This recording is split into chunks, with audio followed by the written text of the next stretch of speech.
배당의 계절이 다가오고 있습니다. 지금부터 배당주에 대해서 우리가 관심을 가지고 선점해 놓아야 할 시기라고 생각합니다.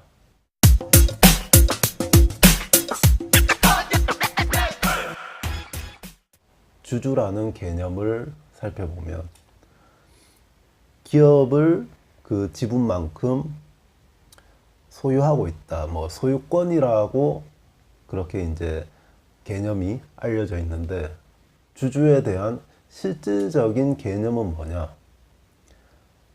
바로 기업이 벌어들이는 그 이익에 대해서 분배를 주장할 수 있는, 그러니까 그 이익을 나눠 가질 수 있는 그 권리라고 실질적으로는 보면 되겠습니다.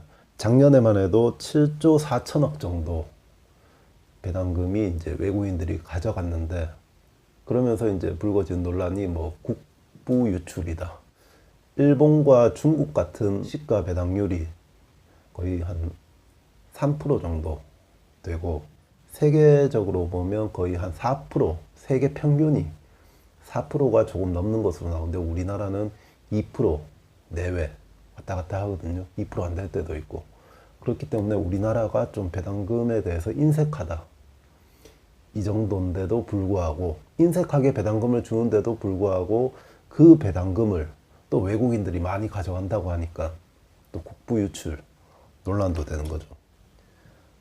이제 미국의 담배 회사, 그리고 담배와 말보로라는 담배를 이제 판매하는 알트리아라는 회사가 있는데, 그 기업 같은 경우에는 49년 동안, 지난 49년 동안 그 배당금이 52배가 이제 상향됐다고 합니다. 우리나라에도 그렇게 꾸준히 배당금을 늘려갈 기업들을 우리가 지금부터 물색해서, 지금부터 50년 뒤면 굉장히 멀게 느껴지지만 사실은 금방금방 가더라 이거죠. 그래서 몇십 년 뒤에 이렇게 배당금이 정말 알트리아 같은 기업처럼 몇십 배 정도 이렇게 상승할 기업들, 운양주를 우리가 지금부터 투자를 해놓고 정말 오랜 동안 그 기업의 주주로서 배당금을 꼬박꼬박 챙기면서 가져가야 되겠죠. 우리나라 같은 경우는 2%를 준다고 했는데 좀 더 늘려나가야 되겠죠. 너무 박하게 주니까, 세계적으로도 가장 낮은 수준이니까. 배당금이 낮은 이유가 아무래도 우리나라가 여러 가지 역사적으로 일제시대라든지 남북 전쟁으로 인해서 그 폐허에서 정말 시작한 나라이기 때문에 그 기업들에 대해서 좀 더 전향적으로 편의를 많이 봐줬다고 볼 수가 있겠죠.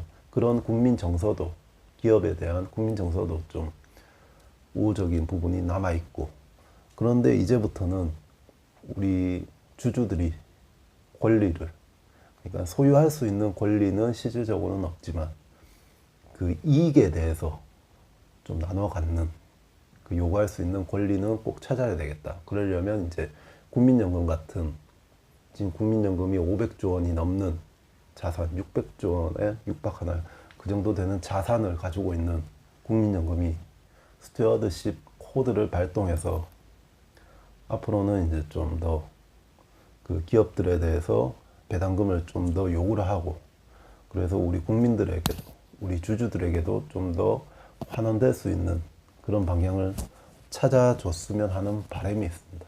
10월 달로 접어들었으니까 배당금이 이슈가 될 겁니다. 10월 말 되고 11월 달 되면 배당금이 이슈가 될 건데, 지금부터 배당금을 좀 많이 주는, 지금까지 꾸준히 늘려왔던 기업들을 눈여겨보고, 배당이 2%를 주느냐, 4%를 주느냐, 아니면 5%를 주느냐, 이렇게 이제 2%, 3% 차이가 크지 않다고 생각하시는 분들이 의외로 많더라고요. 근데 이게 시간이 갈수록 5년, 10년, 20년, 30년 이렇게 시간이 갈수록 그 배당금을 우리가 재투자를 한다고 생각했을 때, 그 재투자를 해서 다시 그 기업이 또 성장해서 주가가 올라가고, 그리고 배당금이 또 몇 년 후에 또 오르고, 또 오르고 하면 그게 복리를 낳기 때문에 배당금 지금 현재 2%, 3% 이렇게 차이 나는 것을, 아니면 배당금이 없는 기업들이나 아주 적은 기업들에 투자를 하는 것을 우리가 그렇게 주의 깊게 보지를 않았죠. 근데 지금부터는 그 2%, 3% 차이가 나중에는 어마어마해질 수 있다. 복리를 낳을 수 있기 때문에 배당금을 꼭 유념해 주시기 바랍니다. 감사합니다.